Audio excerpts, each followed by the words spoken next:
থ্যালাসেমিয়ার যে পেশেন্ট আছে, ইয়েস, তাদের চিকিৎসার জন্য ডেফিনেটলি আমাদের প্রথম কাজ হচ্ছে কি রক্ত দিতে হবে। এখন আমরা 180 মিলিয়ন মানুষ, এর মধ্যে মিনিমাম 100 মিলিয়ন মানুষ আছে যারা রক্ত দান করতে পারে, অর্থাৎ 10 কোটি। আমাদের যে রোগী আছে 10 কোটি ব্যাগ ব্লাড লাগবে না, 1 কোটি ব্যাগও ব্লাড লাগবে না। যাদের বিয়ে শাদী হবে তাদের ব্লাডের কিছু কিছু টেস্ট করণীয়। থ্যালাসেমিয়ার চেক আছে, নন থ্যালাসেমিয়ার সাথে বিয়ে হবে না, বিয়ে তো বন্ধ থাকবে না। বিয়ে পরবর্তীতে একটু অসুস্থ বাচ্চা, যেটাকে সারা জীবন বয়ে বেড়াতে হবে কষ্টকর ভাবে, এবং যেটার জন্য প্রচুর সামাজিক এবং অর্থনৈতিক সীমাবদ্ধতা থাকবে, তাতে সেই টেস্টকে না হওয়াটা ভালো না। আইনটা দরকার যে ইয়েস, বিয়ের পূর্বে যেমন ব্লাড গ্রুপ, আমরা এখন, আগে তো আমরা ব্লাড গ্রুপ জানতাম না, এনআইডি করতে অনেকে গায়েই মাখি নেয়, কিন্তু যখন এনআইডি কম্পালসারি হলো তখন কিন্তু সব মানুষ এখন ন্যাশনাল এই এনআইডি যেটা ছবি তুলে এবং তার একটা নাম্বার হচ্ছে না। এ কাজেই মানুষকে যদি উদ্বুদ্ধ করা যায়, মানুষ কিন্তু রাজি হবে, মানুষ কিন্তু করবে।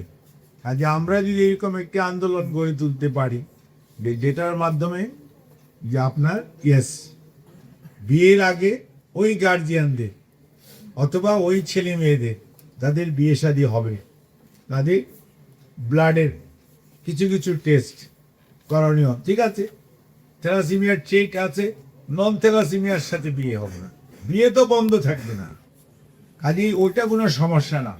কিন্তু বিয়ে পরবর্তীতে একটু অসুস্থ বাচ্চা, যেটাকে সারা জীবন বয়ে বেড়াতে হবে কষ্টকর ভাবে, এবং যেটার জন্য প্রচুর সামাজিক এবং অর্থনৈতিক সীমাবদ্ধতা থাকবে, তাতে সেই টেস্টকে না হওয়াটা ভালো না। এ কাজেই আমাদেরকে এই সামাজিক আন্দোলনটা গড়ে তোলার দরকার। আর এটা তো একটা সাইড, আর একটা হলো চিকিৎসার জন্য। এটা সত্যিকার অর্থেই খুবই আনফর্চুনেট যে স্বাধীনতার 55 বছর পার হয়ে গেছে আমাদের। সো এখন পর্যন্ত আমরা থ্যালাসেমিয়া রোগীর চিকিৎসার জন্য সরকারিভাবে বাংলাদেশের প্রত্যেকটা মেডিকেল কলেজে, প্রাইভেট মেডিকেল কলেজ বাদই দিই, সরকারিভাবে বাংলাদেশের প্রত্যেকটা মেডিকেল কলেজেও আমরা সেই সুযোগ সৃষ্টি করতে পারি না। অনেকে বলবে এটা কেমন কথা, yes, this is the ground reality. বাস্তবতা হচ্ছে এই যে আমরা পারিনি। এটা স্বীকার করতে কোনো মানে নিজের মধ্যে কোনো ধরনের দীনতা থাকা উচিত। This is the reality. ওইটাকে প্রপার যে অ্যাড্রেস করা, গুরুত্ব দেওয়া, সেটা যে কোনো কারণেই হোক, আর্থিক সীমাবদ্ধতা হোক, জ্ঞানের সীমাবদ্ধতা হোক, উদ্যোগের সীমাবদ্ধতা হোক, যে কোনো সীমাবদ্ধতাই এগুলো কাজ করেছে।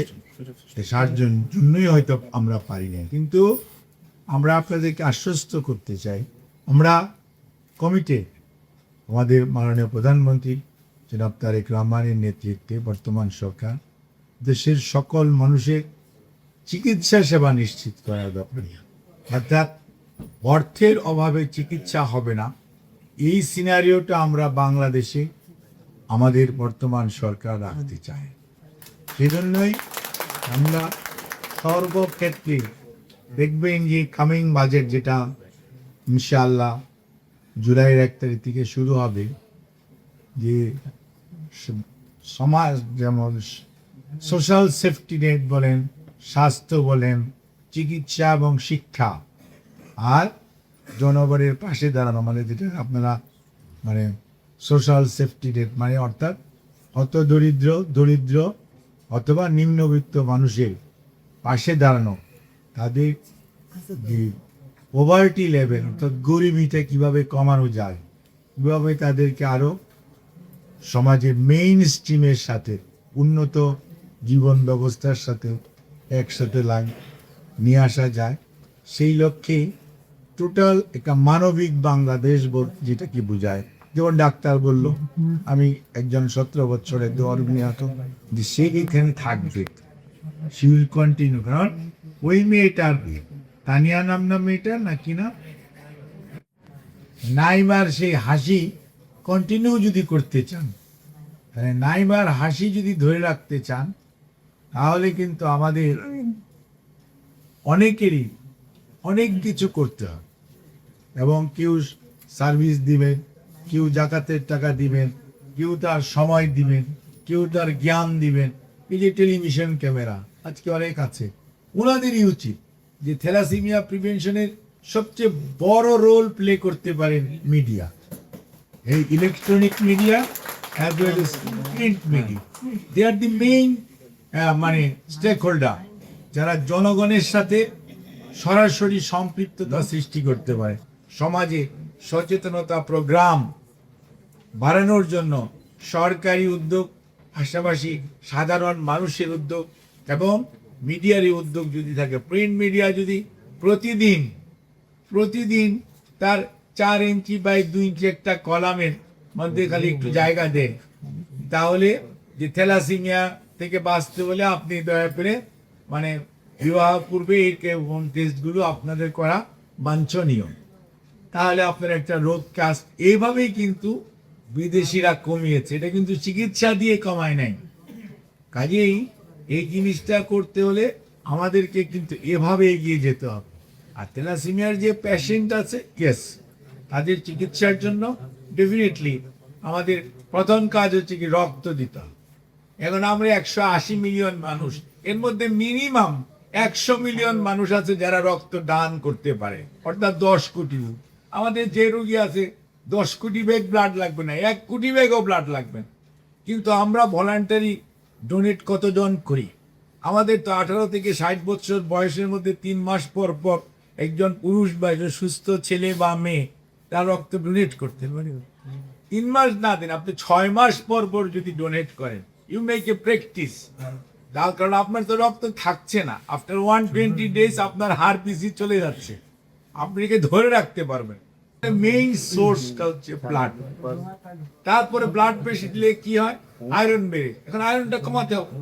আয়রন কমাতে যে আয়রন চিলেশন বলে, চিলেশন মানে এটাকে আয়রনের সাথে ফাইন করে এটাকে জাস্ট খালি ডিফার্ম করে দেওয়া, অকার্যকর করে। এটার জন্য ওষুধ করার জন্য যেহেতু রোগী কম, এই ওষুধ চলে কম দেখে যে ম্যানুফ্যাকচার তারা বানায় কম হলে কি হয়? দাম বেশি হয়। বানায় কম হলে দাম বেশি হয়। যখন কোনো একটা বেশি হয়, ওষুধ বেশি প্রডিউস হয়, যেই দোকানে বেশি বিক্রি তার দাম কম হয়। আর এই বিষয়টা হলো যে আপনার ওই দামটা সেই অনুযায়ী। আর দুইটা ওষুধ যেটা বলছো এটা প্যাটেন্ট আইটেম, বিদেশে এটা যেহেতু বানিয়েছে তারা, কাজে প্যাটেন্ট আইটেমে যতক্ষণ পর্যন্ত আপনার প্যাটেন্ট রাইট থাকবে সেই ওষুধ অনেক দাম। যাই হোক, তারপরেও যেহেতু পেশেন্ট কম, সেই জন্য আমাদের সেই ওষুধ সরকারি উদ্যোগে নেয় এবং বেসরকারি উদ্যোগ এটাকে অ্যাভেলেবল। কোনো অবস্থাতেই এই 2026 সনে বলার কোনো সুযোগ নাই এই ওষুধ পাওয়া যায় না বা এই ওষুধ অ্যাভেলেবল না।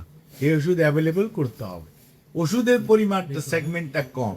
সবচেয়ে বড় সেগমেন্ট হচ্ছে জনসচেতনতা। এটার জন্য কোনো পয়সার দরকার নেই, অল্প উদ্যোগী যথেষ্ট, ইচ্ছা শক্তিটাই যথেষ্ট, পলিসি অর্থাৎ এই জ্ঞানটা থাকাই যথেষ্ট।